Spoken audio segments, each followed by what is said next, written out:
independent in thoughts and punk rock in life. It's the Chad Benson Show. We're sick of hearing about it.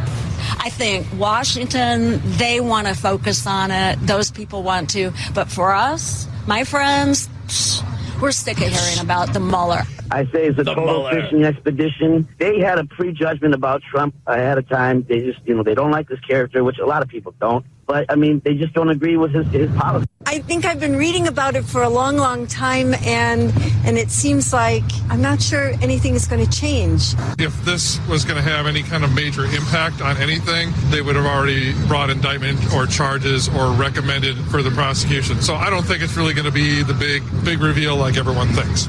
We're sick of hearing about it. Most people are sick of hearing about it. Does nothing at all to do anything for your life, right? It's not advancing your life, right? It's not.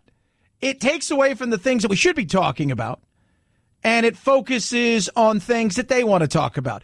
In this small section here in the United States, it's called the Beltway, right? So you've got this little area, right? Much like in Hollywood, you have the TMZ, right, where there's a certain area within inside Hollywood and Los Angeles they focus on because that's where most of the celebrities are. It's the same thing in politics. And they believe that everything that goes on there in that their Beltway matters to the American people, and that at night they are wide awake thinking about Mueller, collusion, obstruction, whatever it is. And they're not. They're not. Yesterday, you know what you did? You hung out with your family, right? You did the Easter egg thing. Maybe you had dinner with your family. You did those kind of things. Maybe even went and saw a movie. Who knows what? But what you didn't do was go, we had to cancel Easter this year. Yeah, Easter Bunny can't come. You guys didn't hear? Mueller. Yeah, Mueller. Mueller. Yeah. The whole, the Easter Bunny calls hey, I can't make it because of Mueller. And you're like, oh, I get it. Don't worry. No, the average person is not. I spent the weekend with my son. Guess what? Saw a lot of people. You know what? I saw people who are very political, who can't stand Trump. Never once brought it up to me because they don't care. They don't. They don't care. Doesn't matter to them. What matters is, if you're going to be in politics and you're going to be a politician, you should do your job. Just like if you're going to be, in any other job, you should have to do your job and not focus on one singular thing that has nothing at the end of it that's going to benefit anybody else but themselves. But what you're going to hear going forward is how they're going to spend the next 18 months with Trump and dealing with him. I have called on the House to initiate impeachment proceedings.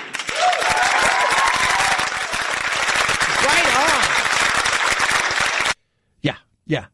Nobody cares. You know who cares? The people that are right there. That's it. How does this help me? Right? And we live in a world of, how does this affect me? Is this a good thing for me or is it a bad thing? Well, it doesn't really affect you at all. You still have to go to work. You still have to pay your bills. You have to do all of those things. That's how this affects you. And it doesn't affect you. It may hurt the economy. Oh, wait a minute. What? Well. But that guy said that there was nothing in there that was collusion-y. So why should we? Yeah, but still, I don't like him. So we got to get rid of him. That's what you're getting, right? That's what you're getting. And they're going to go on and on and on, and they're not going to give it up. It is about impeachment, because for some of them, they're still trying to relive that night, and they're going to do this at all costs because they know, A, they're safe where they are, right? Because it doesn't affect them. The Schiffs of the world, the Maxine Waters of the world, they're not going to get voted out of office. They're not. Others may pay the price, but they're not going to. An impeachment is likely to be unsuccessful. Now, it may be that we undertake an impeachment nonetheless. I think what we're going to have to decide as a caucus is what is the best thing for the country. See, that's Adam Dipschiff right there. Let's just hear what he said. An impeachment isn't going to work, but we may do it anyways. That's politics right there at its best. Hey, this isn't going to work, but we're going to do it anyways. What? Yeah, it's going to fail. We know it's going to fail because they haven't found anything that we were originally looking for. And by the way, let's call him out. I think he's just a clown of clowns and looks like a horrible character actor that ruined every teenage boy's good time. right, in the 80s and 90s movies. That's who Adam Schiff is. He's awful. But let's just point out, he promised the world that he had all of this stuff, and he knows it, and now he's not. No. But let's do it anyway. Let's do it anyway. Let's do it anyway. Let's go for it anyway. Let's do it anyway. There's more. Do you think this is impeachable? Yeah, I do. If proven, which hasn't been proven yet, if proven, some of this would be impeachable, yes. All right, obstruction of justice, if proven, would be impeachable. And you're going to go about to see if you can prove it? Well, we're going to see where the facts lead us. Yeah. Facts don't matter. So we got a lot of impeachment going on here. I feel that there's a lot of impeachment. So you got Nadler, right? You got Schiff. You got Elizabeth Warren. Is there more? I have been calling for his impeachment for a long time because I understood very clearly who this man is, how he conducted himself during his campaign, and the kind of information that we learned about him even before Mueller came on board. We've been waiting for Mueller to, make us comfortable with the fact that he is deplorable and he's not deserving of the presidency, and to find all of the evidence. They don't care. And here's the big thing. You're going to make him a martyr, and you're also going to turn 62 million people who voted for him, and some of who aren't really thrilled by the fact they voted for him, you're going to turn them against you in a way that you could not believe. You want to talk about dividing a country? Try to undo a election in such a way, and you think that you're going to have goodwill. You're not going to have goodwill. You're going to have people that are pissed. You're going to have people that will never return to your party ever based on this. And the division that you think is big now, that gap will get so big, it will make the Grand Canyon look like a thimble. Beat him at the ballot box. There you go. Beat him at the ballot box. Beat him at the ballot box. Beat him at the ballot box. That's how you have to do it. But if this is all you're going to do for the next 18 months, good on you. We'll see where that goes. But I have a feeling if the economy stays great and it turns into that witch hunt that Trump talked about, and it continues to be so, and you don't look like you want to do anything other than get him out of there, this short-lived tsunami may disappear. 323-538-2423 at Chad Benson Show is your Twitter. You can tweet at us. Horrible day yesterday in Sri Lanka. At the moment, the authorities are saying that they believe a local radical Muslim group called National Tawhid Jamaat is responsible, but they're such a small group that it's thought they would have had help from outside of the country, possibly from an international terror network. So that is what the government is saying here at the moment. Yeah, it was awful. So far, 290 to 300 people dead. I'm sure those numbers will change. You've got 500 plus people that are wounded. And here's the thing.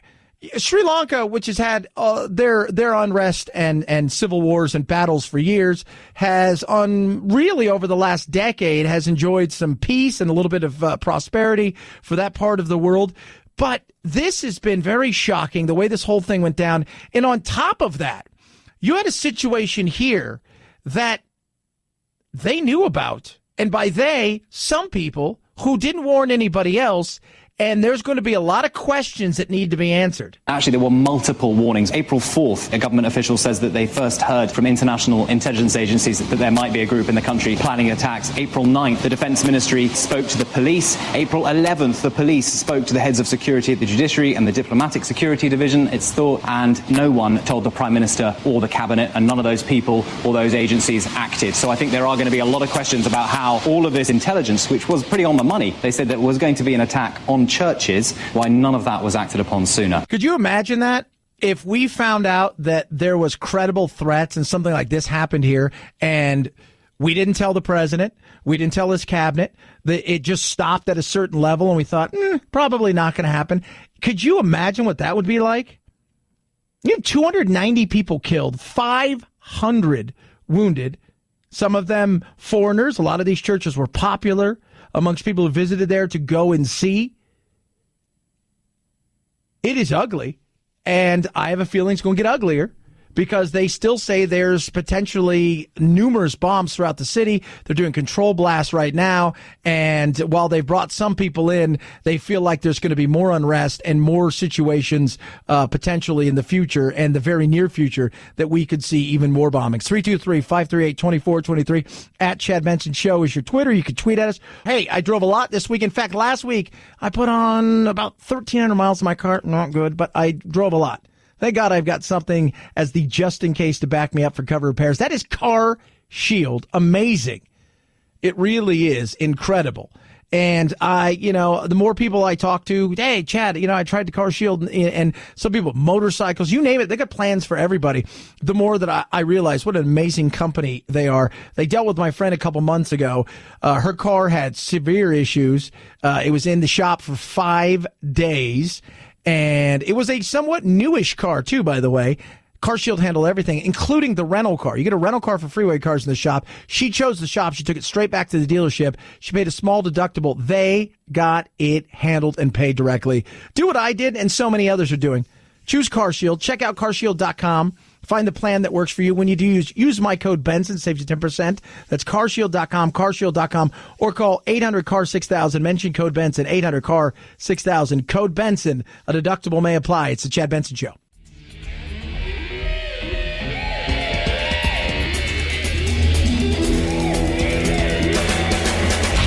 You go, boy. This isn't about right or left. This is just about right and wrong. Right you are, Chad. The Chad Benson Show. The Galaxy Fold is a $2,000 smartphone you can unfold and turn into a tablet with a 7-inch screen. And as this review from Engadget pointed out, the Fold's design inherently means it's a little more fragile than you might expect. Some reviewers posted videos of broken, flashing, or bubbling screens. Now, Samsung is delaying the phone's release. In the U.S., it was supposed to happen Friday. Samsung now says it'll have an announcement in the coming weeks. 2 years ago, the company had to recall a version of its Note smartphone after reports that some burst into flames. No! Whoa! You don't want to be buying the first of something like this, right? How many times do you hear about, like, there's a software update, and it's, okay, we're going to go from we're going to go from Windows 7 to Windows 10 or whatever, and that first thing that comes out has inherently tons of bugs. This will eventually work, not at $2,000, and not the first go. Some people have to get stuff first. That is a must, right? And, iPhone 27 comes out. They've got the first 26. They have to get it. Some people will want to be the first movers. And like that eyewear, when they had the Google Glass and all that stuff, people want to get that stuff. They want to be the first people out and the first people to grab it. I get it. I do. I understand. I get you. Not me. Doesn't mean I won't try it, but not for 2 G's. That's a lot of money right there. 2 G's? Not that I'm against spending money on stuff, right? I will spend money on things. But 2 G's, ooh, for a phone / whatever. I think if I'm younger, I'm probably more apt to do something like that. I am older, though. In my 48th year, I decided not to spend money like that. I think I have a price when it comes to my phone. Like what's in your head, Phil? Where's your no-go? Like, is it $500? Oh, good Lord, no. 2. 2. There you go. 2. There you go. Some people it's 2. For me, the problem is I love all the stuff, but I know I'm never going to use it. But this, though, is interesting. But Samsung, you better get it right? And you're already saying, wow, we're going to release it on Friday, but we're going to hold it back. 323-538-2423 at Chad Benson Shoe is your Twitter. You can tweet at us each and every day at this time. We try to deliver to you something that makes you smile. Yesterday, the Easter Bunny came and delivered you some eggs. Today, we deliver you your urban word of the day. It's time for the urban word of the day, fam. What? Right now? Time to get a little more hip on the streets. I can't understand a word you're saying. Urban word of the day. Are you ready for this? Dip or bounce mean the same thing. To dip, let's dip out of here. Meaning you want to get. Bounce, same thing. Bounce, I want to get. I'm giving you 2 for 1 here, right? You found it. You're looking around. Woo, 2 for 1. Dip or bounce means the same thing. I want to bounce up out of here. I want to dip out. Let's dip out of here, y'all. Means you want to leave the place that you're currently. You had a party. It sucks. They got horrible finger foods. It's one of those parties that your girlfriend dragged you to, but you said, you know what? Let's dip. Or bounce. Means to get out of here. It's your urban word of the day. Thank you for saying that in dated urban slang so that I'll understand you. That there was the urban word of the day. We damn stretched your cranium. Kanye West held church Easter Sunday at Coachella, giving a special spiritual performance with a gospel choir mixing religious songs with some of his own tunes. And if you wanted to commemorate the whole thing, you could buy some merch. But some are saying the cost of the merch wasn't very godlike. $50 for 2 pairs of socks, one which read Jesus Walks, the other church socks. A sweatshirt reading Holy Spirit went for $225, and a Trust God t-shirt, $70. Kanye being accused online of being more about capitalism than Christianity. You know what makes me laugh about that? Nobody's complaining to the fact that he's selling Jesus socks or church socks or Holy Spirit shirts. They're complaining about the price of it. Like, yeah, I like that at $20 for 2 socks. I like that at maybe $100 for a sweatshirt. What I don't like is the price right now. Not that it's Easter and you're selling it, right? But you're also at a festival. You're at Coachella. What did you expect? It's like $20 for water. So I don't do festivals. So I don't do that. That and there's just too many people. I would like to be a festival of one. That's a good one right there. Festival of one. It's just me hanging out, just watching TV. It's a good festival right there. It's just something I get behind. TV Palooza. 323-538-2423 at Chad Benson Show is your Twitter. You can tweet at us. It is Earth Day. Are you feeling earthy? Are you feeling earthy? Robots. They're no longer just something people may be replaced with in the future. They may actually end up being a sport. We'll talk about that. Italy's got a gender TV controversy. Oh, no way. A gender TV controversy. Yeah. Very true. What kind of gender TV controversy can you have? It's Italy, right? What are the Italians doing? Aren't they woke? It's the Chad Benson Show.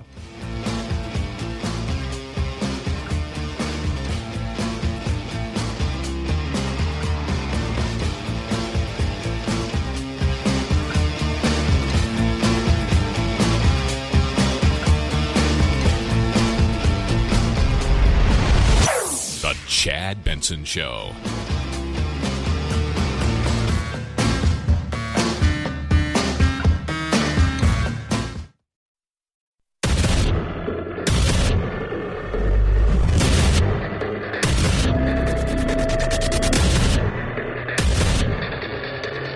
Independent in thoughts and punk rock in life. It's the Chad Benson Show. Up another penny in the past week. According to the U.S. Energy Department, Americans are now paying on average $2.84 a gallon for regular unleaded. But that pales in comparison to California, which continues to spike, with the average price for regular unleaded at $3.95 a gallon, although in many areas of California, regular unleaded is over $4 a gallon. Yes, indeed. So I pay $2.79, I think, something like that, $2.73 in Yuma. I paid like $4.20 in San Diego over the weekend. Frustrating. Like, it's insane. It is insane. Taxes, and a special blend. A special blend.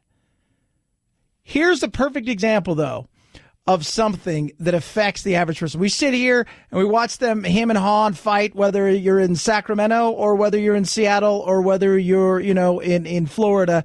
Government is fighting over all this stuff that they think that you truly care about, which is finding out the truth of the Mueller investigation and whether or not he colluded. I know Mueller said no, but let me tell you, we're still going to go through with all of these more investigations and stuff matters. Nobody cares about that when you look at what they care about. Who cares what went into that? We care about what's going into our gas tank, and the gas tank says it's rising, and that takes a bigger chunk out of our paycheck, which means, especially if you're living week to week, check to check, and month to month, that adds up. You make decisions based on that.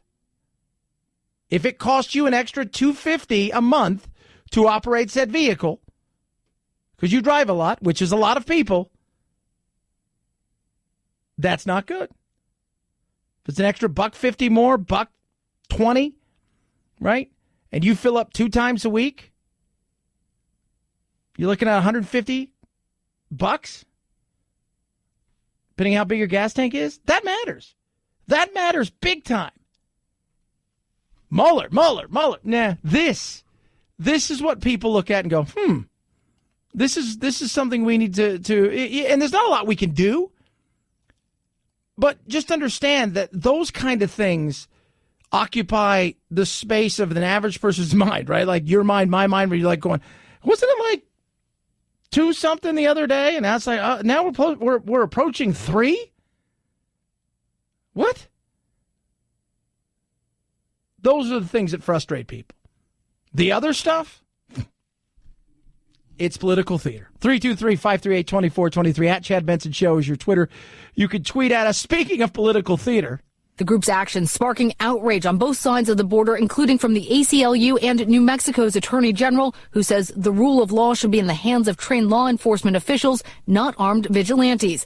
And one of its leaders is under arrest. Larry Hopkins, a convicted felon charged with being in possession of firearms and ammunition. Yeah. But a spokesperson for the group says they are undeterred. Undeterred. Now, who are these guys, these vigilante groups? Patriot Militia Group, PMG. Not to be confused with PM Dawn. Set adrift of memory. Remember that song? It was a good song. They are a militia group in New Mexico who's going out and single-handedly trying to do stuff. And you shouldn't, right? Like vigilante, it's for the movies. It's not for the average person, right? It's not for anybody. Let law enforcement do its thing. You may be frustrated, but you look at these guys, and they're everything. When people like the ACLU and the people on the left point to, this is what Trump's America looks like, you can go, I can't argue with they're all dressed in fatigues sitting there, and you're just saying he's a bunch of crazy white dudes who are going to go out and single-handedly capture people and wait till the Border Patrol show up. Stop it. Stop it. It's frustrating. I get it. But stop it.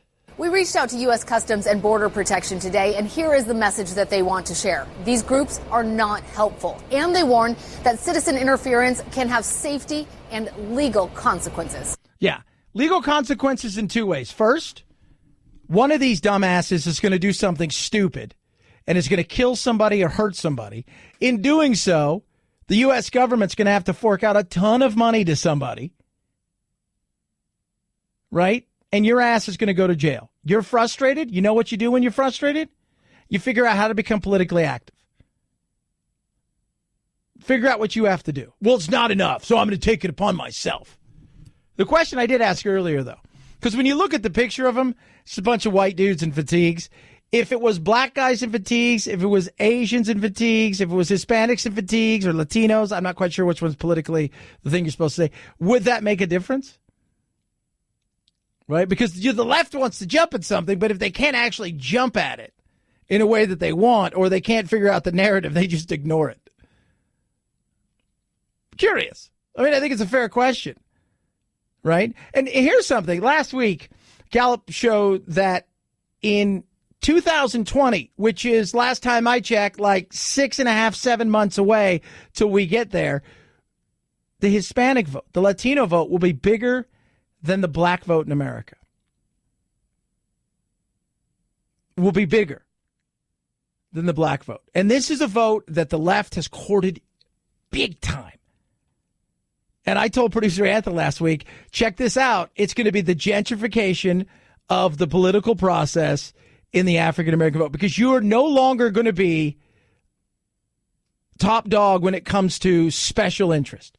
And you've seen the way that's changed in a long time. And if I am the Republicans, I'm trying to figure out a way, how do I try to go in there? And it's tough, right? First of all, the first thing you need to do is you have to go in there. That's the first thing you need to do. You've got to go in there. And if you're not going to go in there, and by that I mean to any place where you're going to find predominantly Hispanic or African American or anybody that you feel like, oh, they're not going to vote for me anyways. If you're not willing to go in there and have the discussion and talk and find out how you can make a difference and find out how you could try to get their vote, even if you say to yourself, I feel like it's a waste of my time, but I need to do this anyways. Because too often I see people just give up, right? They just quit. No. And now you've got a chance here where you're looking at the African American community. You've got a story to tell. Look at the unemployment. Look at justice reform. Those are coming under a Republican's watch, albeit at times Trump is Jack the Pooch when it comes to doing certain things. But you look at that there. You've got an opportunity, and knowing full well what's going on when it comes to the courting of the Hispanic or Latino vote. Again, I don't know which one politically is the one you're supposed to say because I don't want to get in trouble there, maybe. But you've got a chance now to go in there. But will you? Probably not. Probably not. Because what I find too often is they don't have the political guts to go into places where it makes them feel uncomfortable. And that's sad. 323-538-2423 at Chad Benson Show is your Twitter. You could tweet at us. Do love hearing from each and every one of you. Social Security. Do you guys remember that thing? That's the thing that my age is paying for, but we'll never see. The nation's Social Security program is still running out of money. A government report finds that benefits are on track to be out by around 2035. The prediction follows a similar appraisal from last year's annual assessment, and they call on Congress to step up in order to resolve the solvency. And they want them to fix Medicare's hospital insurance trust fund. That'll run out of money even sooner, by 2026. Serena Marshall, ABC News, Washington. Yeah, it's not going to happen. It's more taxes. You've got entitlement programs that are growing. And what you're also having is you're having some 10,000 baby boomers that are retiring every single day, and you're not replacing them. That's one of the things when people talk about immigration, because we are not replacing our workforce. We're not replacing them the way we should. Now, granted, the one thing is, even though some people are retiring, they're also going back to work. They're retiring from the job that they're also kind of going back to work part-time. But the reality is we are not replacing. What once looked at, you looked at the first when we rolled out Social Security, for the amount of workers two things, that were retiring, right, compared to who were working. So for every one person who was retiring, you had, 6, 7, 8, 9, 10 people that were working to support that retiree. Second thing was people didn't retire at 65 and live to be 85 or 90. They retired at 65. If they got to 70, whoa.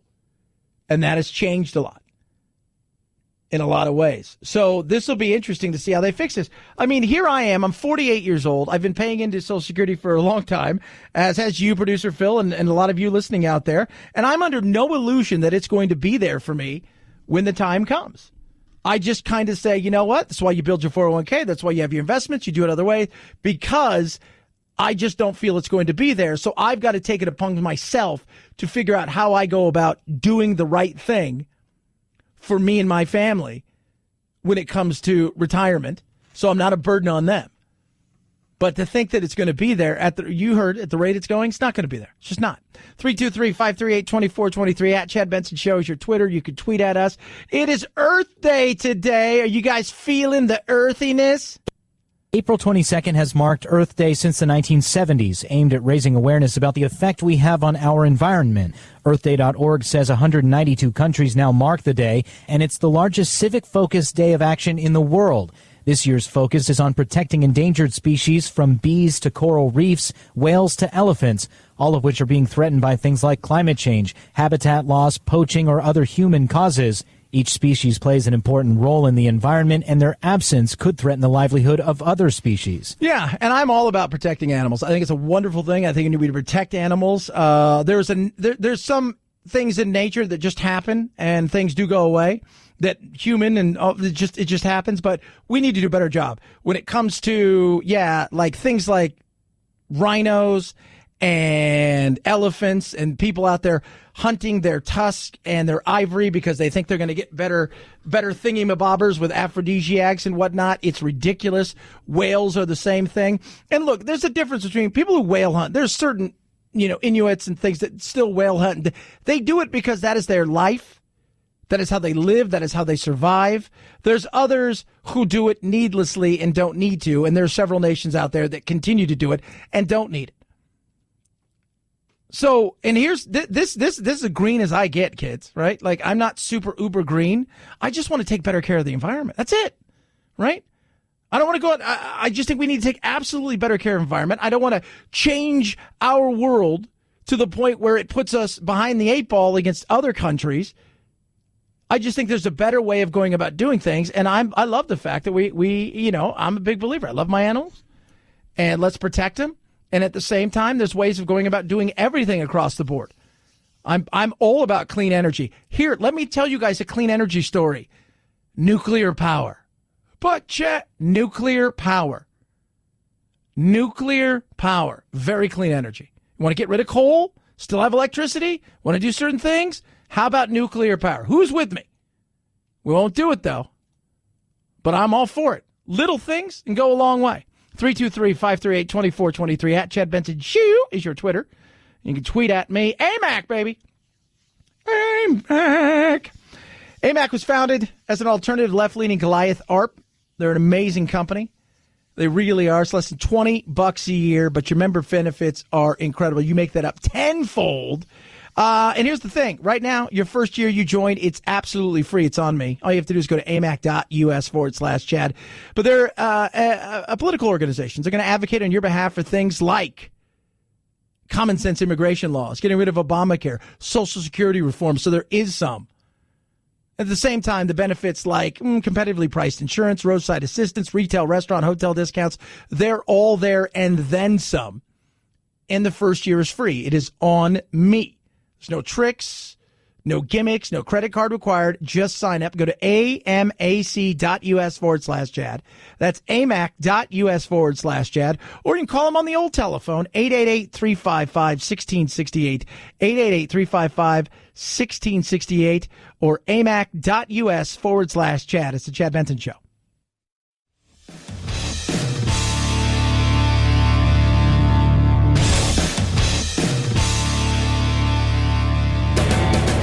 Experiencing separation anxiety? That's dumb. Check out Chad 24/7 at his website, ChadBensonShow.com, and on iTunes, free. The Chad Benson Show. Never feel lonely again. I just saw a headline on MSNBC. Dems chair vows to aggressive and extensive Trump probes. Essentially, they're going to probe Trump more than a redneck abducted by an alien in the 80s. He is done for. They're coming after him. And you know what? He's going to laugh all the way to 2020. Is she coming? She's already here. It was a $26.5 million #1 opening for the horror flick The Curse of La Llorona. We're not going to get through this alone. Breakthrough also benefited from a Wednesday opening to finish in 3rd overall, but that's about as far as the good news goes. After weeks of big box office performers like Shazam, Captain Marvel, and Us, this was the lowest earning Easter weekend in 14 years. That'll change next weekend, though, when Avengers Endgame opens. And that's exactly what it is. Everybody's clearing out everything they possibly can because they know what's coming. The Avengers are coming, and they're coming big time. 4,400 plus. 4,400 plus theaters. It is going. I'm going to go Thursday night late. I'm going to go see it. And here's the thing with the Avengers. So for all of the Avengers series, and don't just think of the Avenger movies. Think about the one-offs, right, from Thor to Captain America to all of them. Iron Man, right? Guardians of the Galaxy. Oh, now think about the fact that it's in this current group that it's coming to an end. So those characters in some way, shape, or form may continue on, but you may find that there are different people playing those characters. I don't know about Iron Man. I think Robert Downey Jr., but I think a lot of the other ones, Chris Evans, Captain America, Liam Hemsworth, all of those, Chris Hemsworth, they're all kind of this is it. So this is the last hurrah, and they kind of know that. Plus you've got the craziness that is going to be this. So I'm going to go. You clear the decks, and who knows how much money it's going to make. But would it surprise me if it's the biggest movie of all time? It would not surprise me if it's the biggest movie of all time. So many people on social media go in on me. Pink tells Ellen DeGeneres that for some reason the haters come out when she posts stuff online about her kids, and it got really bad with one pic in which her 2-year-old son didn't have a diaper on. People went as far as saying someone should call child services. I cried so hard after that because I like to share my family. It's my proudest moment in my whole life. I'm prouder of my kids than anything I've ever done, and I won't share them anymore. She says she understands some of the criticism, but there's a way to be nice about it, and people just aren't kind. No, because we've given a platform to human beings to be a-holes. There it is. We have. With zero repercussions, who can speak their mind, of which they know very little of what it is they're seeing. They're taking a moment in time, and people love just, again, Yelp and all of these things were created not for you to tell everybody how great everything is, for a place for you to go and bitch. I don't, I get it. I get it. I mean, I post pictures once in a while of Jack and I, and just doing something stupid like at the movies. I won't post any other kind of pictures because it's just ridiculous. And the fact that somebody would say, oh, you know what we're going to do with Pink? We're going to report her to CPS because her kid doesn't have a diaper on. Oh, my God. Insanity. Ridiculous. Just nuts. That is people. The social media world has given people a platform to be awful human beings. 323-538-2423. At Chad Benson Show is your Twitter. It's the Chad Benson Show. This is the Chad Benson Show.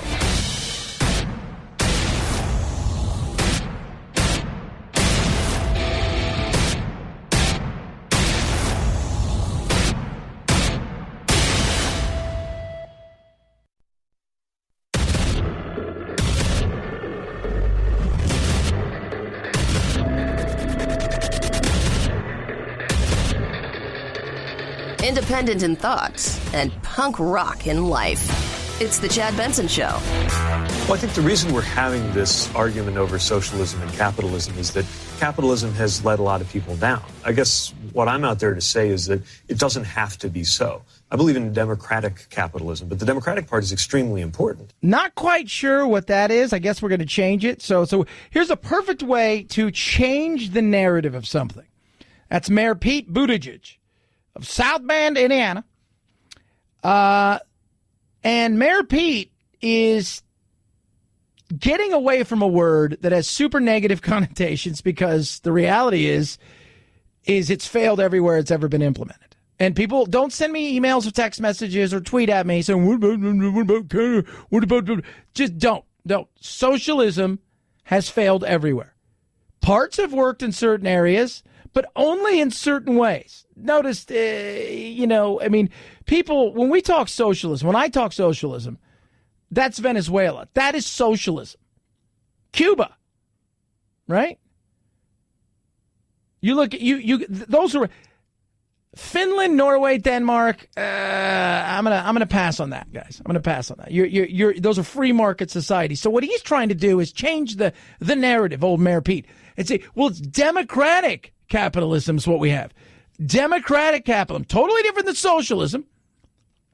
It's democratic capitalism. During this Cold War, there was this assumption that capitalism and democracy were almost the same thing, that if you were for capitalism, you were also for democracy. Right now, we actually see democracy and capitalism coming into tension. It was very alarming to hear recently that one of the president's economic advisors said that between capitalism and democracy, he would choose capitalism. I would say the reverse ought to be true, that at the end of the day, we prioritize democracy. And, having that framework of a rule of law, of fairness, is actually what it takes for markets to work. Okay, first, let me say this. Democracy or capitalism? Which one's brought more people out of the binds of poverty? And it's been capitalism, not democracy, right? Because when you talk about democracy, you can go look at a place like Venezuela where they have free and open elections, supposedly, and along the way, democracy slowly gets stolen away. So capitalism, to me, is still the greatest invention ever. And we live in a democratic republic. Let's understand that, right? Let's get that. But what he's trying to do is paint himself in a much different way. And I get it. It's a smart thing. He needs to find a lane that he can occupy. He's stealing thunder from it. He's taking a little bit of everybody. He's taking a little bit from over here, right, from Kamala. He takes just a smidge from Bernie. He's taken some away from the potential of Biden, and he's taking a ton away from Beto. and Cory Booker and a few. He's taking enough away that he's made himself relevant. He's sitting third right now with somebody who's not in the race, followed by somebody who is in the race in Bernie, and we'll see what happens. I think he's got a chance as much as anybody else. But this is when he gets into power and big companies. Should our policies be any different toward the biggest companies than they are toward the smallest ones? A lot of the issues with big business right now aren't from the business part of big business, they're from the big part. Bigness can lead to concentrations of wealth turning into concentrations of power. And I would say the problem with money in our politics today is that people are able to use wealth to buy power and then in turn use that to you'd break them change the rules. Okay, so he's right about a lot of it. But understand this. Somebody's got to sell that power. You have too many people on the left, right, who play this funny game of wealth and big business are bad and evil because look at what they do and the wealth and equity that's in this country, and they play this game, not understanding, or at least the average person doesn't understand, that if people want to buy power, somebody's got to sell it. And politicians on both sides of the aisle are all too eager to step up and say, I got something to sell. I got something to sell. Whether you like Bernie or not, hey, you can give him well done for you for not playing this game of having mega donors. I'll tell you, Joe Biden, who supposedly in the next few days is going to jump into this race, right? He's waiting for the last person to get in. But somebody out there, I have a feeling, is going to totally Price is Right him because he's going to get in, and then somebody's going to go $1 above him and get in. But he's already got mega donors. He's got people on Wall Street and elsewhere who are waiting for him. Overnight, the money that will pour in will probably outdo everybody else at this moment in time. Power, when people talk about capitalism and a free market, understand the power that is in D.C. is the power that they go and ask, can we buy some of that from you? And they're all too eager to say, yes, you can. Now tell me what I get. And both sides play the game. Absolutely. Both sides. Let me tell you something. Big banks and Wall Street donate to just as much of the Democratic side as they do the Republican side. Right? Big business donates to the Republican. Big unions donate to the Democrats. The money is there. It's green. They don't care. Same thing goes with insurance companies. So if there's power to be sold, they're going to go and buy it. They want an audience, and they're going to get it. Rules. You'd break them up? Sometimes if there's anti-competitive behavior, then that's why we have anti-monopoly law in this country, to make sure that things don't get... But it's not just about saying if you get this big, we're going to break you. Right. It's also perhaps saying that the bigger you are, the more responsibility you have. The bigger you are, the more we expect you to be among the very best in how you treat your workers and how you treat the communities where you operate. Yeah, it all sounds good, except for the problem is they may treat him fine here, but around the world, do they all treat him the same? No, they don't.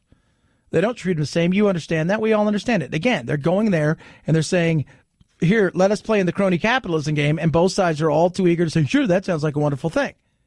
And they do that. Here's the other thing. Perfect example. How many times have you seen the likes of Zuckerberg, Sheryl Sandberg, right, Bezos, all of them who go, and the Alphabet Corp, all of them who go to fossil fuels, right? They go to D.C. and they sit there, right, on the Hill, and they get grilled by the AOCs of the world and the Rand Pauls, and and this all goes down. And then they talk about, we need more regulation. We need to do this. We need you to help us, government. Really what they're saying is, government, come on in, help us design something where we can tilt the field in our favor because it's the right thing to do. When you're a large company, regulation is great. Well, no, it doesn't sound. No, regulation is great because you're set up in a much better way to handle regulation than a smaller startup where it's going to hurt their bottom line and potentially put them out of business And so what ends up happening is they get gobbled up or they disappear, and it takes away choice and competitiveness. It does. Both sides are guilty of it. Both sides are absolutely guilty of it. 323-538-2423. At Chad Benson Show is your Twitter. You can tweet at us. Looking around, and we got about, 37 people are going to be on CNN tonight, starting with Amy Klobuchar. She's the opening act. Would you say, like, she's the band that people are coming in to see, but, like, she's not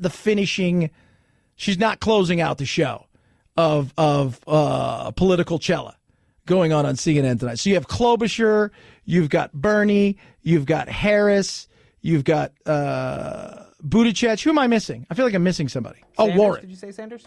Yeah, Sanders and Warren. So you got them all. So, and I thought Sanders would close it out tonight, but he's not going to. But let me tell you what they're all going to say. They're going to say the exact same thing.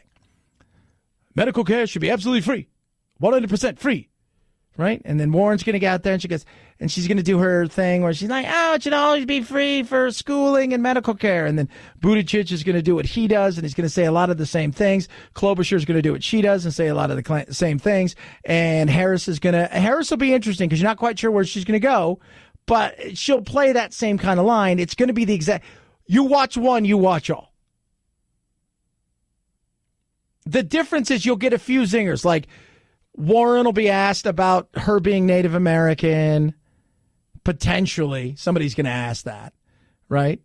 And then she's going to go, gosh, guys, I'm sorry, because her voice is so annoying. And then you're going to get somebody ask Bernie, why'd you go on Fox, right? Then people are going to ask Buttigieg about him being gay, Harris being a black woman and being a prosecutor. And Klobuchar's like, why do you have the same haircut as Dorothy Hamill? Like, I don't know. They're going to, Chad, that is so mean. And but everything's going to be the exact same. It is. I don't know who's going to separate themselves going forward. Like I said, right now, the person that interests me the most, if I had to look over there and say, you interest me, it's Mayor Pete.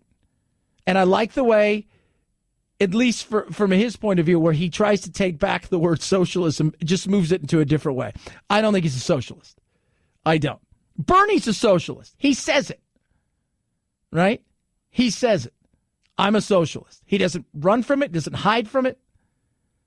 The other ones play in that lane, but they don't want the label because they know the label in middle America is going to really, really hurt them. But Bernie's just like, here I am. Some honesty there. 323-538-2423. At Chad Benson Show is your Twitter. You could tweet at me. It is Earth Day. Earth Day! And we're celebrating animals and trying to stop the ones that potentially could go extinct. I watched a show the other night about the Tasmanian tiger, if you guys have ever seen that, the thylacine. And they believe that there is a group of them that still exist, and they were supposed to be extinct. I think the last one seen was in the 20s or 30s, but there's always been this thing that they believe there's some out there, and they're just so well hidden. And if you've never seen them, it's really interesting. But a farmer about 2 months ago took a bunch of pictures, and whatever he took pictures of, sure in the hell isn't an animal that looks just like a regular animal. It looks kind of like a Tasmanian tiger, but that is...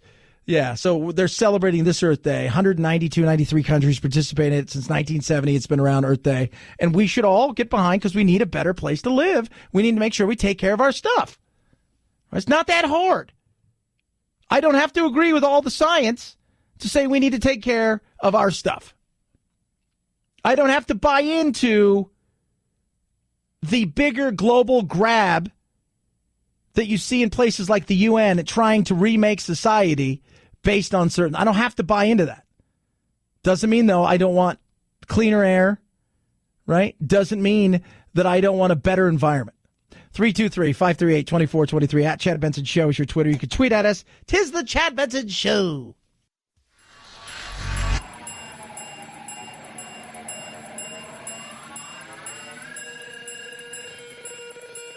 Set Chad straight. Text the show, 323-538-2423. That's 323-538-CHAD. Someone has to do it. Might as well be you. The Chad Benson Show. A new car seat law could have some kids in booster seats in middle school. I love listening to this guy talk just because here. So he's talking, and you can tell it's almost like he's not really read what's happening. And then if you watch the thing when he talks about this, he kind of turns his head like a dog who's trying to understand. Like, I kind of understand what you're saying. Like, is this real? A new car seat law could have some kids in booster seats. In booster seats? A new car seat law could have some kids in booster seats in middle school. It's happening in Washington State. The governor there signed a new law updating car seat regulations. Booster seats will be necessary until children reach 4 feet 9 inches tall. In some cases, that means that kids could still be in a booster at the age of 12. The new guidelines will go into effect in January. Yeah, that's insane. Jack this weekend says, Dad, can I ride in the front? Right? He is not 4'9". And we were in California, and I'm sure it's against the law in California for anybody under the age of 27 to be riding in the passenger seat in the nanny state. But could you picture this. If you ask any human being, what is the toughest time of your youth? They will say middle school, right? Elementary school, you're still a kid. Middle school, your body's starting to rage with hormones. People are starting to get into the cliques that they're finding themselves in. You know, you're starting to identify the cool kids, this, that, and the other.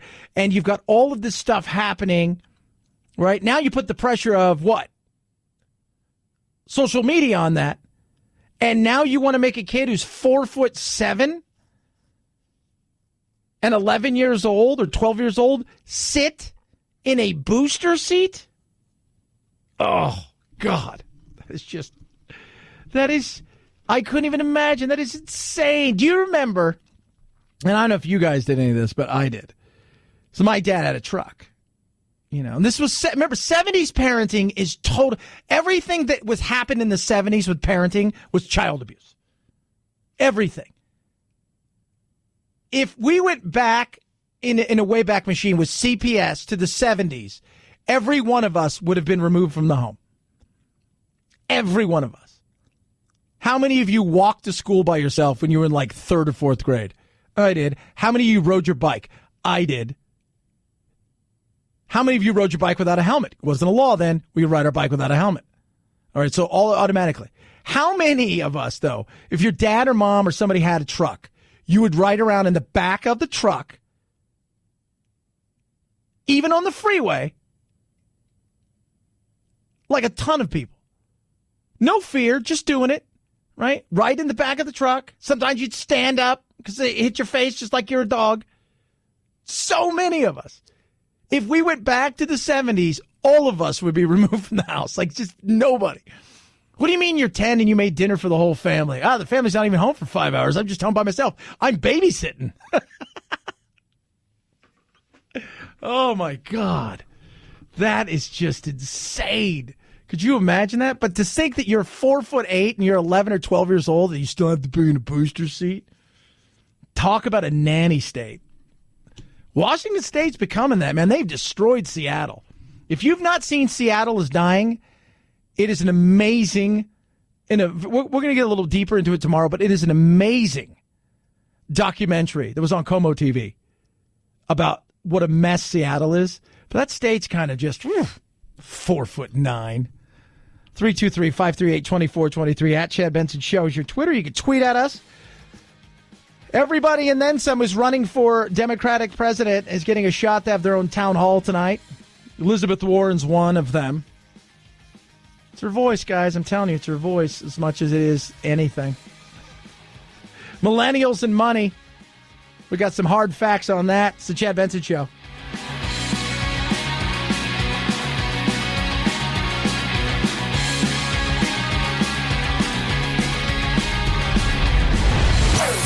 Chad Benson Show.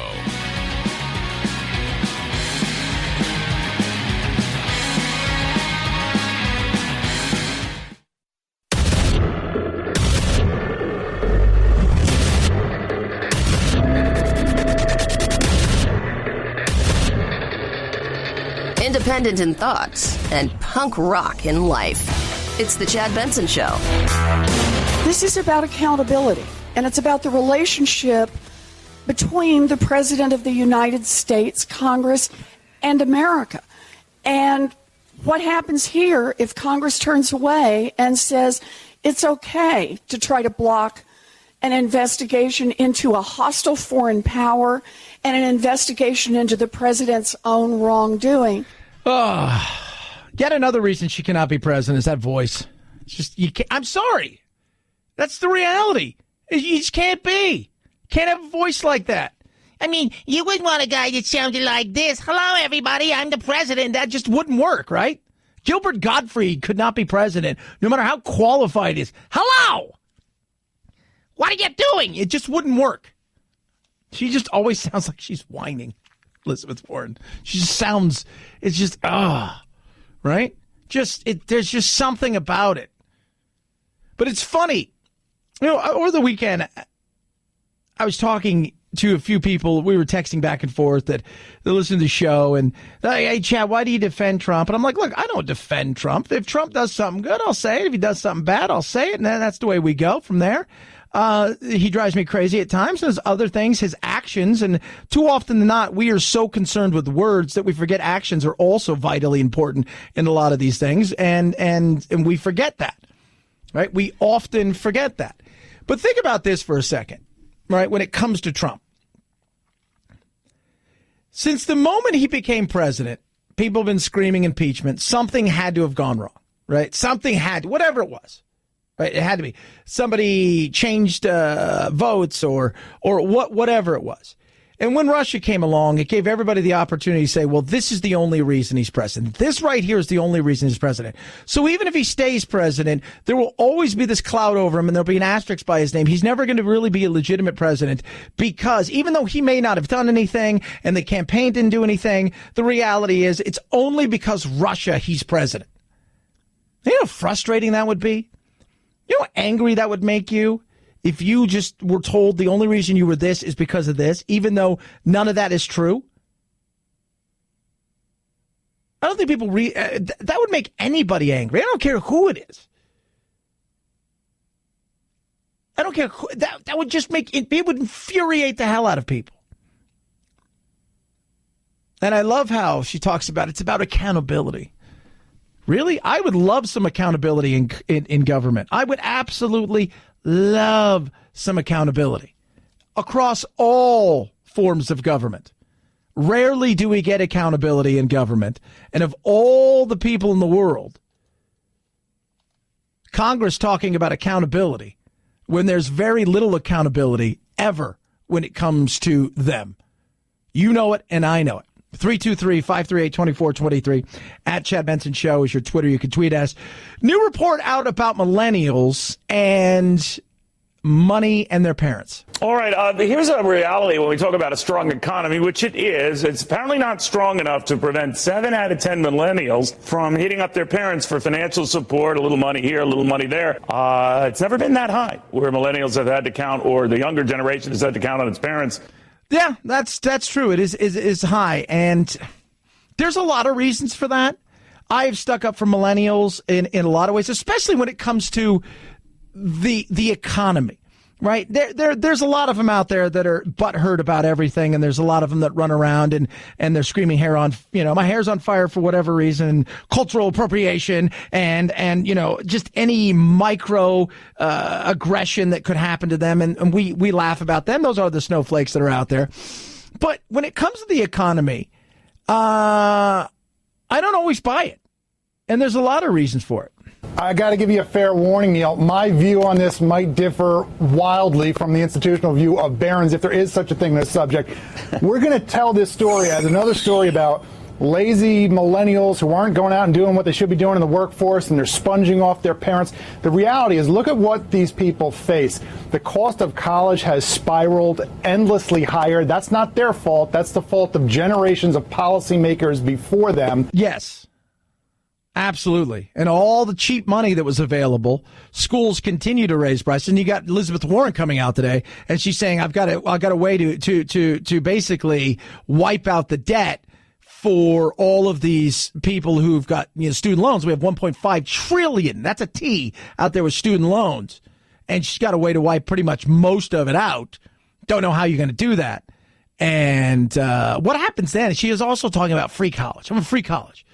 So if college is free, right, 2-year and 4-year college is free, do you not even have to go through the whole thing where you send in all of your transcripts and everything? Because if it's just free, who cares at that point in time, right? Well, no, we're going to have but I digress.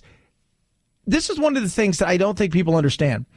Kids are coming out of school nowadays, right? So you've got 22, 23, 24-year-olds.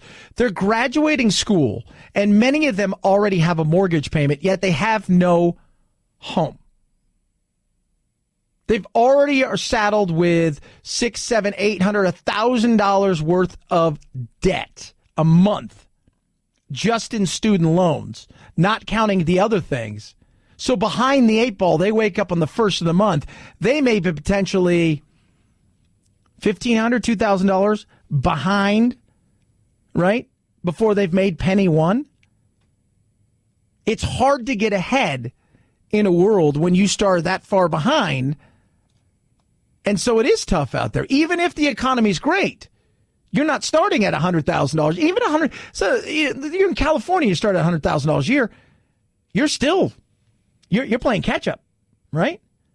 And if you live in a place like Cedar Rapids, Iowa, where maybe your payment for an apartment may only be $600 or $700 a month, but if you've got $100,000 in student loans or $75,000 in student loans and you have a car payment and everything, you're still behind the 8 ball when it comes to living. It is still paycheck to paycheck. And what are they doing? They're making a rational decision. Families across America are. They're living together in bigger households. That's an efficient use of resources. That's not someone being lazy. They're doing exactly what they ought to be doing. If that's threatening someone's retirement, look, the truth is retirement as a concept is about 70 or 80 years old. Kids trump retirement. If you have to help your kids and put off your retirement for a few years, so be it. Yeah. I think most people feel that way. You're going to have to help your kids, right? You're going to have to help your kids. Around the world, this kind of thing is normal, right? In many cultures around the globe, it is very normal for your kids to stay there for much longer, partly because it's a cultural thing, because not only are you helping yourself, you're also helping your family, taking care of, grandma and grandpa and mom and dad. It's a much different thing. Here, we've got a different thing. We want to get out there in the world, get living, get doing our things. But it is tougher because we have these kids who are coming out of school as young adults saddled with massive amounts of debt to start their life off. Now, and whose fault's that? Because we've sold them this bill of goods that this is the only way to success, which you and I both know is not true. There are other ways to get there. You can do it. You could piecemeal it together and pay as you go. You can do a lot of different things when it comes to college. But we've sold all of these kids that, hey, if it's got to be school or nothing. Otherwise, you're going to come out and you're just going to be no, you're coming out and you're already standing in a situation where you're further behind than when you went in, even though you've got an education, for what that's worth in this day and age. 323-538-2423 at Chad Benson Show is your Twitter. You can tweet at us. It is Earth Day. In a message marking today as Earth Day, President Trump focuses on economic prosperity, writing, quote, environmental protection and economic prosperity go hand in hand. The president adds that a strong market economy is essential to, quote, protecting our critical natural resources and fostering a legacy of conservation. President Trump has long questioned the science of climate change, and he makes no mention of the topic in his statement. He's faced major criticism from environmental activists for rolling back environmental protection policies. Yeah, a lot of people have been on Trump in the way that he's handled things. Look, a lot of regulations that he's eliminated are over-regulations. You know that, and I know that. There's a lot of stuff out there that we need to take better care. And this is the conversation I always like to have with people. It's like, how do we take better care of the environment without destroying our economy? And at the same time, holding other countries accountable. But we got out of the Paris Climate Accords. Who was in there? Well, China was in there. There's India. Anybody's in there. But what are they doing? Because it's not worth it. Do you think China is stopping? Do you think emerging countries in Africa is a perfect example where countries are emerging? They're struggling. They're going from a third world country trying to become an industrial nation that is building their economy. Do you think they're quitting and saying, well, we got to do this for for the betterment of humankind. No. They're like, we got to grow our economy to feed our people so we can become a nation that is self-sustaining. We want to grow out of what we because we're living in many of these countries. They're so far behind, but they're emerging. India, perfect example. No matter what we do, if we could decide today, hey, you know what? We're getting rid of everything that burns fossil fuels. We're getting rid of everything. We're going back to candles and everybody's got to walk. And this is the way it's going to be from now on. We're going to just cut everything.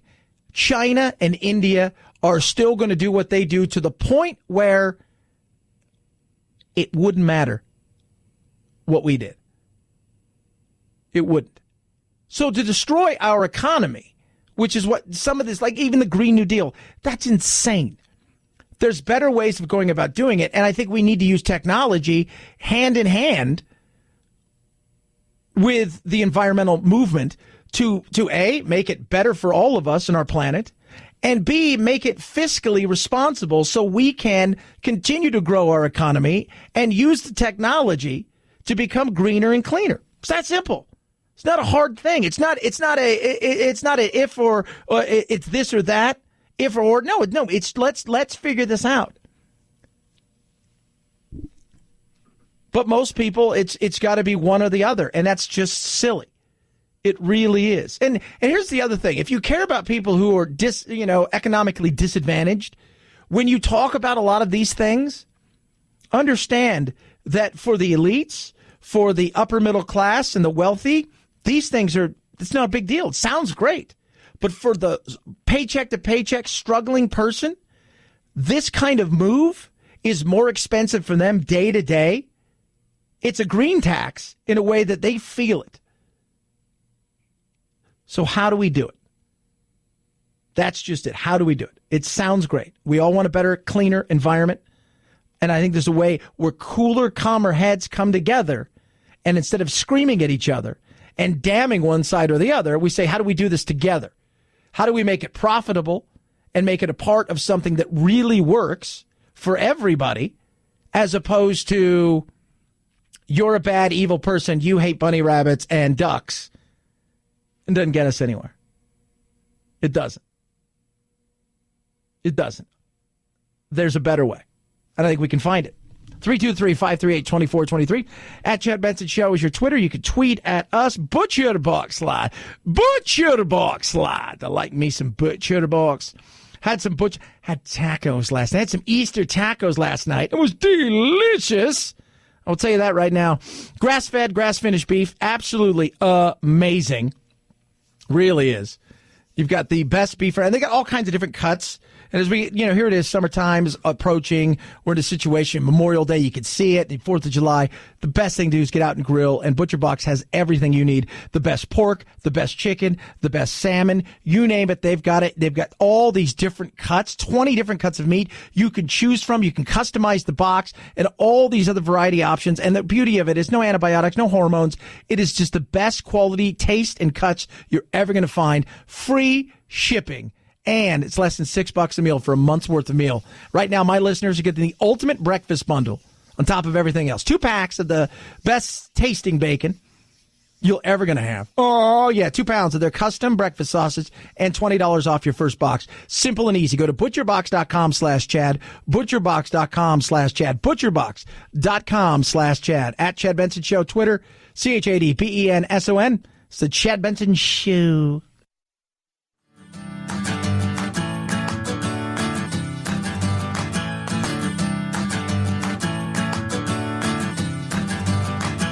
Running with scissors sounds great compared to this. Say what? Although it's normal for our staff to go in there every morning to clean, to freshen water, to clean out a stream, to add enrichment devices and activities to the habitat, there should never be a tiger in there when that happens. Never! That right there is Zoo Director Brendan Wiley, Topeka, Kansas.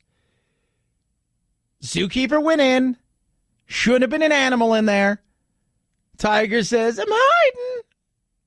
Attacks a zookeeper and really put the hurt on. And it's just, luckily she is not dead, which is a blessing. Even though as bad as it is, our staff person is, for the most part, just dealing with soft tissue injuries. Yeah, soft. That's no big deal. Soft tissue injuries. Grips with both hands.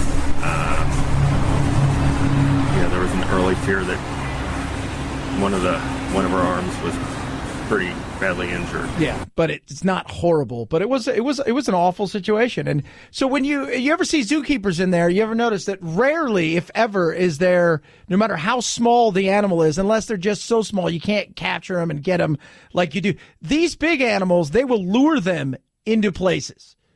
Food, things of that nature. They're going to come running and they're going to get out of there. So they'll lure them into an area. For whatever reason, she thought that the animal wasn't there. Say, what? And the animal was inside the cage. She was attacked. She will be fine. But this should never have happened. It should never. Double, triple, quadruple check. Because in the end, nature kids, nature kids will mess you up. 323-538-2423 at Chad Benson Show is your Twitter. You can tweet at us. Goodness me. It's not all Florida, but it's enough of Florida to make you smile. A Tennessee man returned home to find a naked stranger sitting on his couch drinking juice. The resident tried to communicate with the guy in his birthday suit, who responded by screaming and dropping the juice. When officers asked the man to leave the home, he did, wearing only a T-shirt. 67-year-old James Wooten was taken into custody on charges including aggravated burglary. And in Florida, authorities in Dunedin are looking for a man who they say burglarized a Little League concession stand wearing nothing more than a ball cap and gloves. The burglar stole cameras and a cash box with $250 inside and caused $5,000 in damage. You shouldn't laugh at that, but oh my God. The nakedness of it all, right? The nakedness of people. Like that's what you're going to do, right? Like that's it. Last week you get Walmart, right? You had a crazy woman in Wisconsin with her kid, more nakedness, karate, all kinds of lunacy going on. I don't know what's in the water in certain places, but it's just crazy. It is. And what is it to the point where you've got to strip down? Think about this. What if you showed up at your house tonight and there was just somebody just free balling on your couch? You don't know who it is. Just free balling. What's up? Do I know you? How uncomfortable would that be? 323-538-2423. At Chad Benson Show is your Twitter. You can tweet at us. Love hearing from you. Check us out on the Instagram as well. It's the gram of you Utes of America. It is the Chad Benson Show.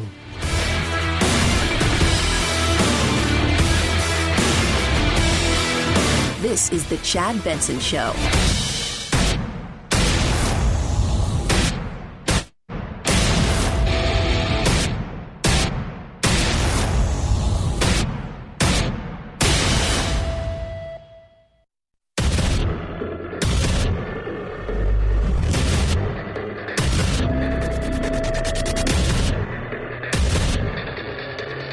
Independent in thoughts and punk rock in life. It's the Chad Benson Show.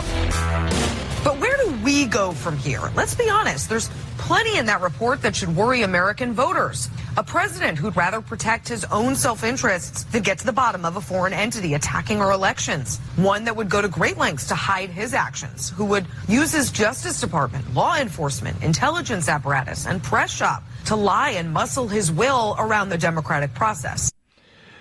SC Cup right there. See the way I did that?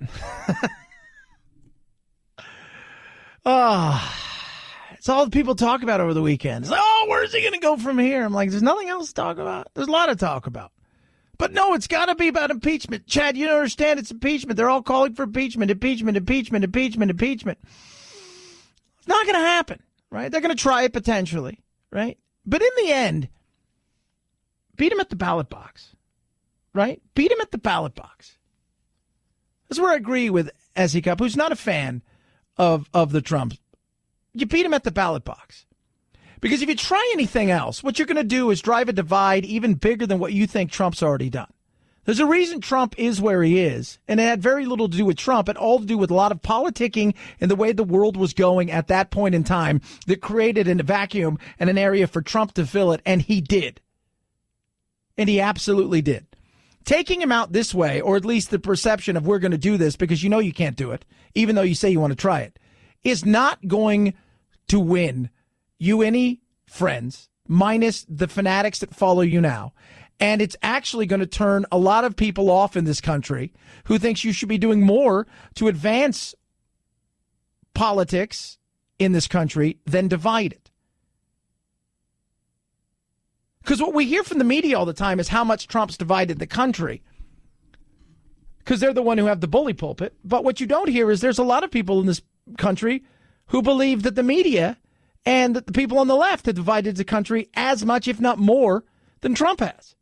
Hence the reason why Trump can not only survive, but thrive in a political world to the point where he becomes president. By impeaching him, you're going to embolden him, and you're going to solidify that those 60-plus million that voted for him are probably going to get behind him again, even if they may not be fans of him, and some of them may regret their vote. Little buyer's remorse there, because you're trying to undo something that they did. You beat him at the box. That's what you do. Beat him at the ballot box. What? Beat him with ideas and policies. Beat him with an agenda that doesn't divide us further, that isn't just designed to piss off half the country or punish people who voted for him. Beat him with respect, hope, and optimism. It shouldn't be that hard. But it is, and it will continue to be so. Because for people like Maxine Waters, I have been calling for his impeachment for a long time. It's about a victory, right? For people like Nadler. Do you think this is impeachable? Yeah, I do. If proven, which hasn't been proven yet, if proven, some of this would be impeachable. Yeah. Yeah. So it's impeachable. It's always impeachable. It is. Because you have a disdain for a human being. What you see as a person who is full of hate and evil, you have as much hate in you towards him and who he is, and for a good portion of this country, that you are becoming the thing that you say you're not. An impeachment is likely to be unsuccessful. Now, it may be that we undertake an impeachment nonetheless. I think what we are going to have to decide as a caucus is what is the best thing for the country. No, you don't care what the best thing for the country is. You care about what's the best thing for me. How can I raise money? What can I do to keep my fiefdom and my base excited and happy? You're not interested in bringing in half the country over to your side. You're not interested in any of that. You feel that half the country who voted for Trump is nothing but a bunch of knuckle-dragging white racist. That's not a win right there.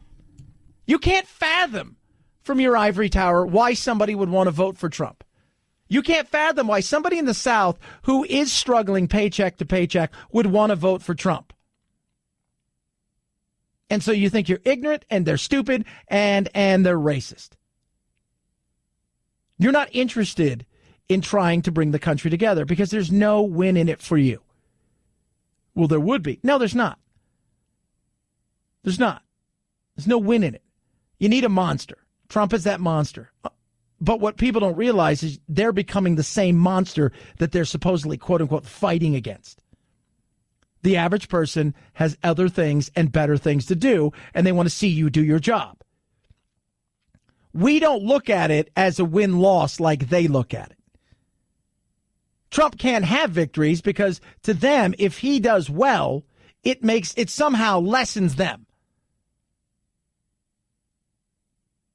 And that's sad. 323-538-2423 at Chad Benson Show is your Twitter.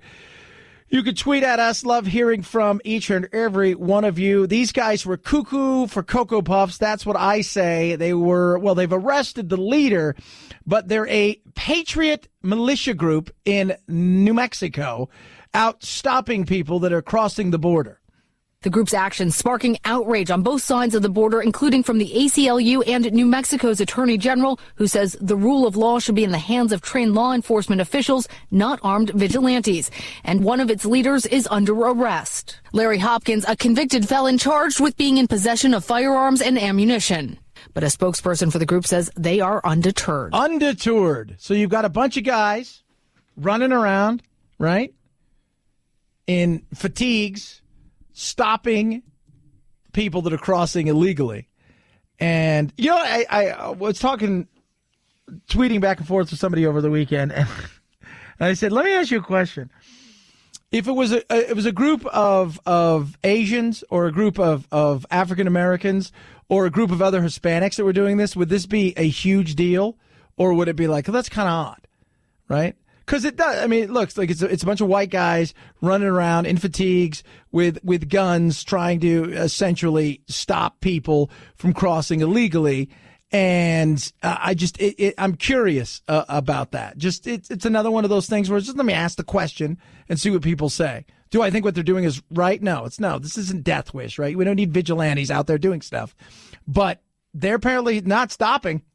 We reached out to U.S. Customs and Border Protection today, and here is the message that they want to share. These groups are not helpful, and they warn that citizen interference can have safety and legal consequences. Yeah, they don't get that, though. They don't get that.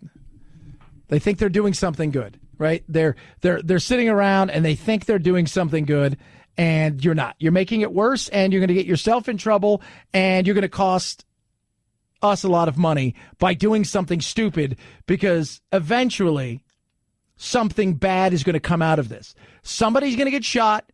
Somebody's going to get hurt. Something's going to happen, and it's going to get ugly. So don't do it. Don't play Death Wish, right? Don't do it. Stay away. Don't do it.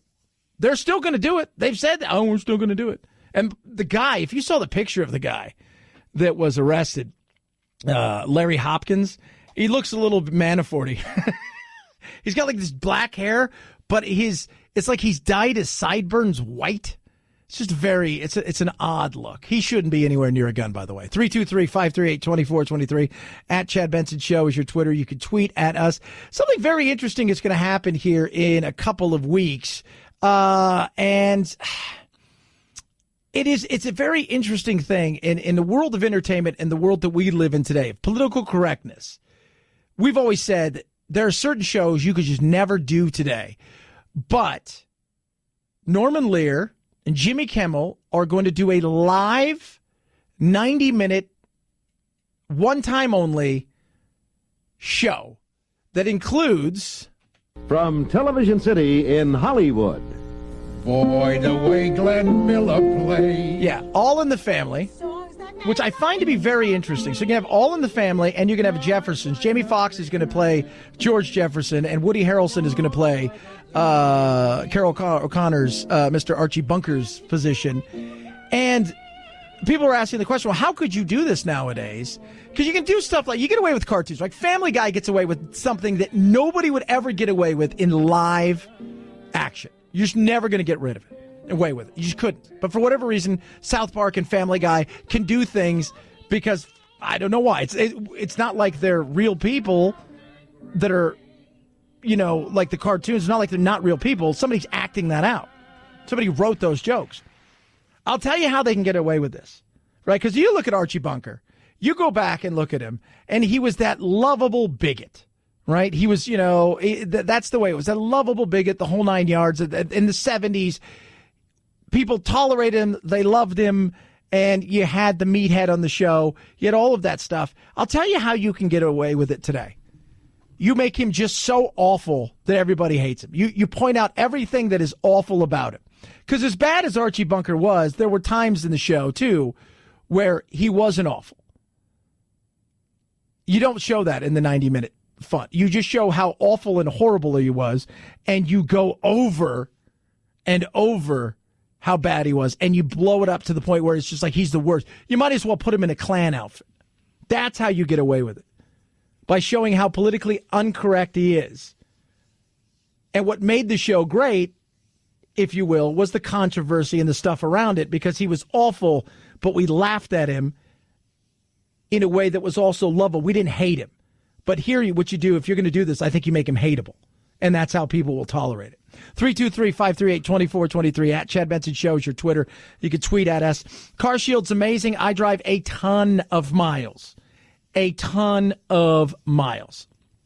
I've had my car for about 3.5 months. I've put almost 30,000 miles on it.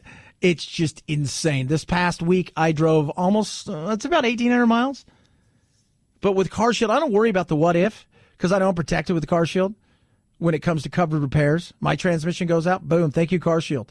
Yeah, my engine, thank you, CarShield. I don't have to worry about, oh, what do I do now? Do I invest all this money in my car to go out and buy a new car, which I don't want to do? Nope, CarShield has got me covered. 24/7 roadside assistance, a rental car for free while your car's in the shop. You choose the shop.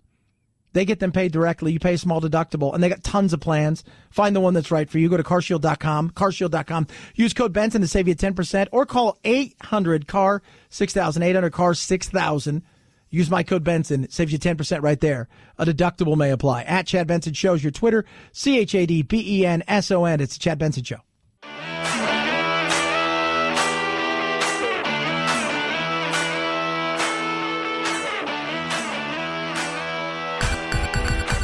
Feel free to punk this punk rocker any time of the day or night. Reach Chad on Twitter at Chad Benson Show and on Instagram at Chad Benson Show. And oh yeah, the Chad Benson Show on Facebook too. Punk that. President Trump has taken a wrecking ball to international climate treaties, scoffed at voluminous peer-reviewed science, appointed the 2 worst EPA administrators in history, and pledged to resuscitate a dead coal industry. Well, it's not resuscitating the way that people thought. And it's Earth Day today. People are celebrating Earth Day, and climate change is another one of those days. Everything is political, right? And because that's how you get stuff done. And how do you get stuff done in the world of politics? You make it emotional. When you make it emotional, you can get people to react in ways that they wouldn't normally react. What do they always say in an argument? Don't get emotional. Because what happens when you get emotional? You say and do things that you would normally do, right? And it's across the board. When you start to lose it, it doesn't go well. But you get people to react and do things. And that's what a lot of times, it doesn't matter what it is in politics. It could be climate change. It could be immigration. It could be anything. If you can get somebody to react out of emotion, you've got a victory. We need to take better care of the environment. So it's the argument. I have this all the time, and I will get people texting me throughout the day. They'll hear this on the podcast, whatever, and they'll say, oh, you're just a climate denier, this, that, and the other. And I'm just like, you don't get it. You don't. You want to win an argument on feelings. Even if I showed you alternative facts, you'll sit there and say they're lies. Right? Well, we can sit here all day and discuss it. All I'm saying is let's do the environment right by getting into situations where we can use technology to better our world and our planet in a much better way without having to destroy economies and without having to be the only one who ever plays by the damn rules, which is also very frustrating. Because when you look at China and India, they're not stopping. They're not giving up. They're not doing any of that. They're going to continue. They could sign anything they want. They'll tell you to your face everything, and they'll go back to doing exactly what they were doing before. Because they don't care. Their economy is more important than a penguin. 323-538-2423. At Chad Benson Show is your Twitter. You can tweet at us. People are texting in about Archie Bunker. The thought that Jimmy Kimmel and Lear are going to do it's going to happen in May, a live 90-minute All in the Family Jeffersons, and how that's going to work is I don't know what it's going to look like. I just have a feeling if you're going to do Archie Bunker in this day and age where, the Archie Bunker that survived, if you will, is Peter Griffin from Family Guy, right? Cartman, arguably, is the baby Archie Bunker. And it's all about he's a buffoon, he's an idiot, he's a moron, he's ignorant, but we still love the character. And what's that say about us? We still love the character. And the reason those shows are successful is because we live in a day and age where, we live in the day and age of microaggressions and everybody tiptoeing around and political correctness, and it's our way of blowing off steam. But for live action, I just don't know if you could pull it off. I just don't. You're gonna have to make them hateable. So hateable. So hateable. 323-538-2423 at Chad Benson Show is your Twitter. You could tweet at us. Not good news for Samsung. The Galaxy Fold is a $2,000 smartphone you can unfold and turn into a tablet with a 7-inch screen. And as this review from Engadget pointed out, the Fold's design inherently means it's a little more fragile than you might expect. Some reviewers posted videos of broken, flashing, or bubbling screens. Now Samsung is delaying the phone's release. In the U.S., it was supposed to happen Friday. Samsung now says it'll have an announcement in the coming weeks. 2 years ago, the company had to recall a version of its Note smartphone after reports that some burst into flames. Yeah, you got the first, maybe even the second generation of a lot of new technology. You got to let it go first. I know everybody wants to be the first, but you've got to let it run its course. Otherwise, you're gonna find these. They'll find the fix for it, but that's not good news. Very Boeing-esque. 323-538-2423 at Chad Benson Show is your Twitter. It's the Chad Benson Show.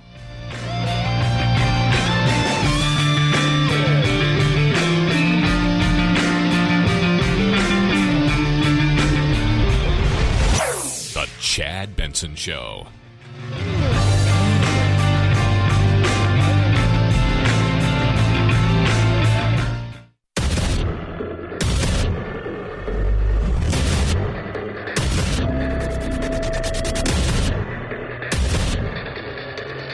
Independent in thoughts and punk rock in life. It's the Chad Benson Show. Take this job and shove it. I ain't working here no more. Oh, yeah, baby. Little Johnny Paycheck, baby, you know what I'm saying?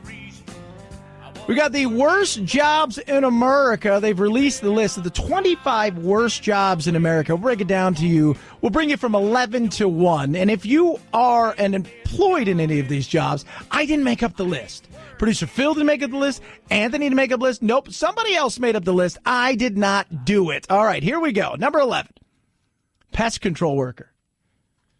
Medium annual wage, $35,000 plus dollars. Projected growth, though, about 8%. But pest control. Painter, number 10. We're getting into the tens now. $38,940 is the medium pay, right? So annual wages. Almost 6% growth over the next several years. But you make less than $40,000 a year. Advertising salesperson, medium annual wage, $51,740. These are the worst jobs in America, right? Worst jobs. But with advertising, this is another one of those things where they're changing so fast in this world. Some of these things, well, the growth is big at least, and the wages are okay. But advertising is one of those things where, for what you do, they don't think the wage is very good at $52,000 a year almost, but projected growth down about 4%. Here's one for all of us. Broadcaster, medium annual wage, $40,000.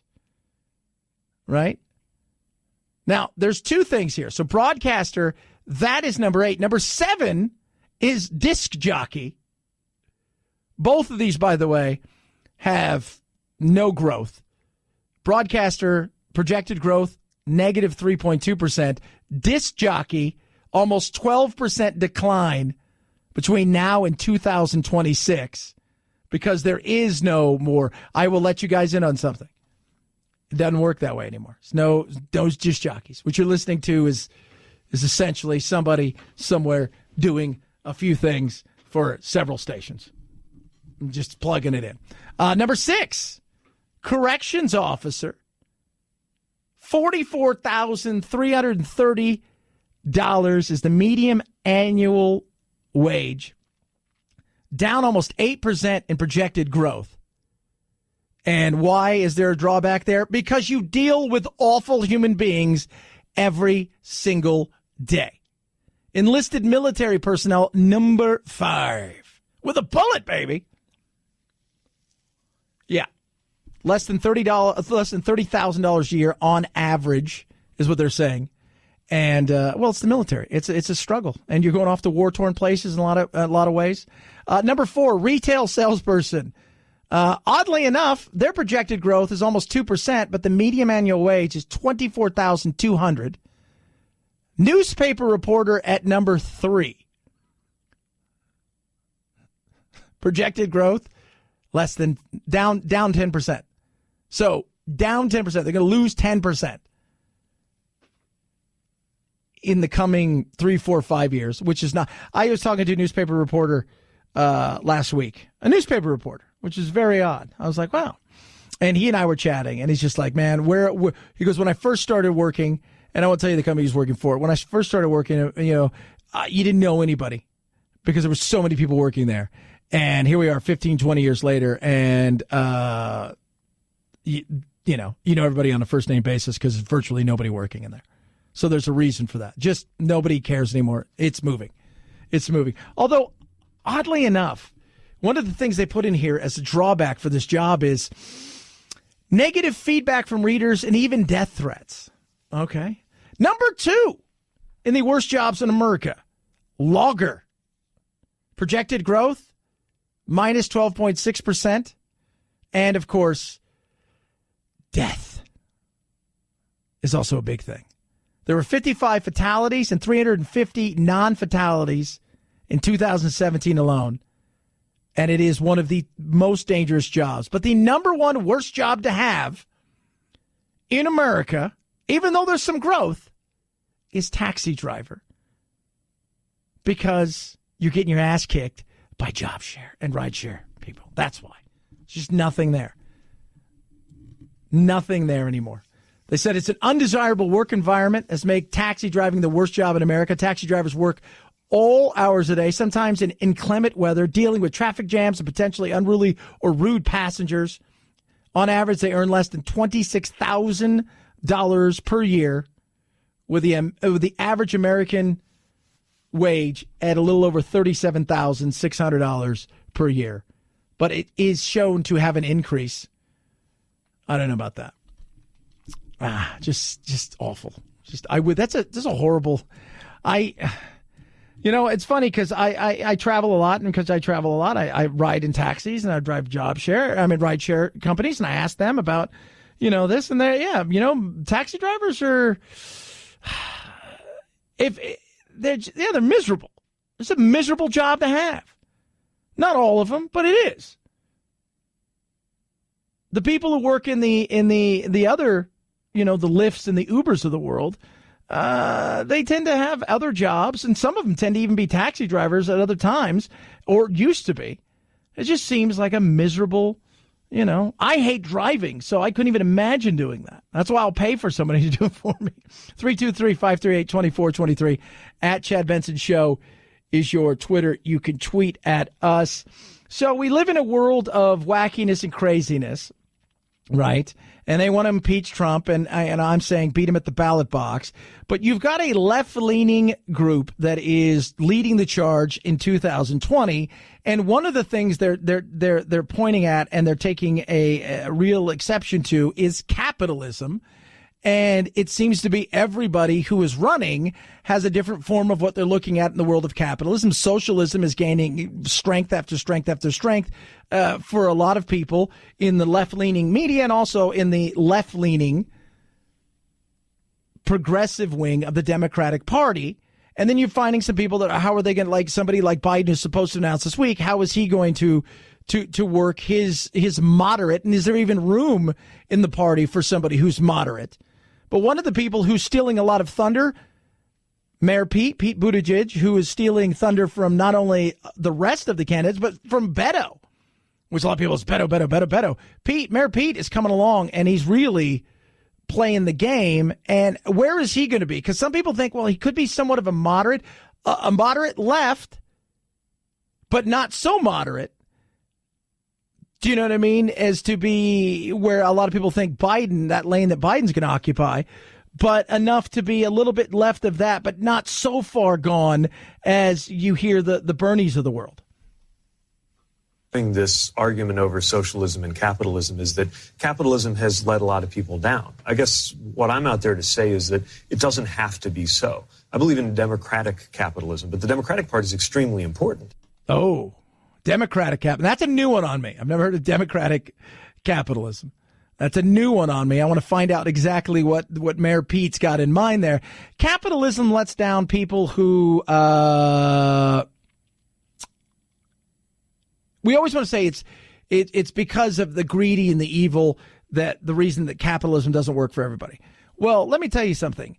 One of the big issues with capitalism in this world of the quote unquote the free market is the fact that we have a place where there's so much concentrated power, i.e. DC, that you have to go there, and that's where you get crony capitalism. Capitalism itself has pulled more people out of poverty than anything else in the world, and socialism has put more people in poverty and in the grave than anything else in the last umpteen years. Go look and see. But when you get crony capitalism, that's the problem. And politicians telling you that capitalism is bad, all the while participating in crony capitalism, that doesn't jive well with me. During this Cold War, there was this assumption that capitalism and democracy were almost the same thing, that if you were for capitalism, you're also for democracy. Right now, we actually see democracy and capitalism coming into tension. It was very alarming to hear recently that one of the president's economic advisors said that between capitalism and democracy, he would choose capitalism. I would say the reverse ought to be true, that at the end of the day, we prioritize democracy. And, having that framework of a rule of law, of fairness, is actually what it takes for markets to work. Can I just... No, see, what's fairness, right? Like that's my question. Because if you don't put in the same amount of effort, time, you don't have that work ethic, you don't have the sacrifice, you don't put the same in, why should you get the same out? You shouldn't. And I think we all agree on that. Are there some people who will be lucky? Absolutely. Are there some people who will be unlucky? Yes. But across the board, more often than not, it works. But when you have to go and court and play the game and pay your respects to get an audience in the world of politics when it comes to capitalism, that's not a win for the average person. You're not letting the free market decide. And that's the frustration I think a lot of people have. But the funny thing is when you hear these politicians talk about this, they leave out the part where they have a part to play in this. Should our policies be any different toward the biggest companies than they are toward the smallest ones? A lot of the issues with big business right now aren't from the business part of big business, they're from the big part. Bigness can lead to concentrations of wealth turning into concentrations of power. And I would say the problem with money in our politics today is that people are able to use wealth to buy power and then in turn use that to so you'd break them change up? the rules. But here's the thing. To buy something, something has to be for sale and somebody has to sell it. And that's a problem that a lot of people have. I'm a huge fan of capitalism. I think it works. Free markets work. The problem is we have no real free markets the way that you think they should operate because power is for sale because somebody's selling that power. All of these politicians rail against this all the while enjoying the money that's coming in. Whether you like Bernie or not, at least you can applaud him for the fact that he is trying something completely different. But he knows that the party that he caucuses with, the party that he happens to be associated with it more often than not, plays the game as good as anybody else. That's the frustration. When you see Mark Zuckerberg go on the Hill and ask for more regulation, he's not doing that because he wants to be a good guy. He knows that with more regulation will come more power for his company because his company set up to absorb that regulation without missing a beat, knowing full well it's going to make everybody else's job who's trying to get into that lane, into that marketplace to compete with him, it's going to make their job harder. The power's for sale somewhere. Both sides are equally guilty of selling the power. 323-538-2423 at Chad Benson Show is your Twitter. You can tweet at us. Man, I'll tell you what, MyPillow. So last night was like, I take my MyPillow everywhere I go, but last night was the first night I got my sheets on, my Giza sheets, which are amazing, and I've got they got like this mattress thing, this pad. It's just so incredible. I slept so well last night. It was awesome. And the sheets, by the way, you get these sheets, these Giza sheets, they're made in one area, right? So this stuff is grown, small area in the Mediterranean. It's Giza, Giza sheets. It's incredible from MyPillow. You wash them once, and then when you put them on, first of all, you'll notice that they're not going to pop off because they'll fit, the deep pockets will fit on any bed. But secondly, you will not feel a softer, smoother, more incredible, breathable sheet around. It is amazing. Now is your chance to get Giza sheets from MyPillow. 100% machine washable and dryable cotton. Absolutely the best high-quality sheet you're going to find anywhere else. And for the price, you will not beat this price. Get your Giza sheets today, 800-983-4975. Or go to MyPillow.com. Use promo code Benson. It's MyPillow.com, MyPillow.com, promo code Benson, or call 800-983-4975. Promo code Benson. It's the Chad Benson Show.